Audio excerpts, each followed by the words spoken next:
For weeks, the warnings had echoed across Switzerland.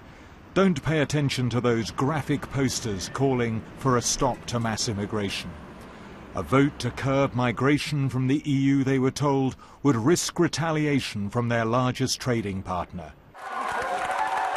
But, by a narrow majority, the Swiss voted to limit migration and to risk a confrontation with Brussels.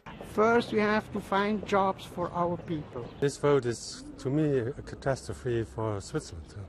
Today, the morning after, came the wobble, with the headlines declaring, "Brussels, we have a problem." And the rest of Europe responded quickly.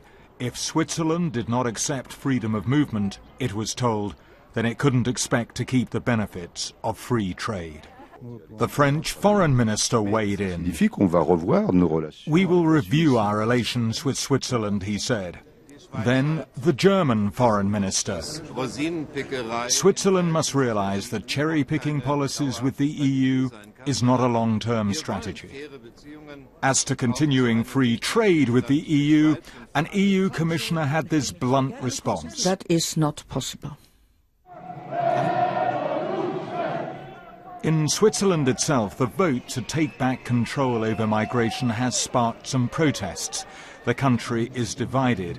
The business community had warned that restricting migration would damage the economy.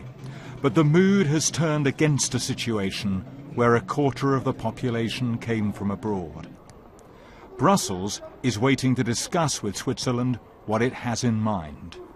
In threatening to restrict Switzerland's access to the single market, Brussels has to be mindful of the mood in the squares and piazzas across Europe. Downing Street said that the Swiss vote reflects the growing concern about the impact that free movement can have.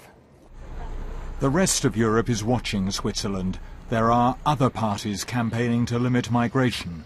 What the Swiss vote signals is the growing importance of migration as a political issue.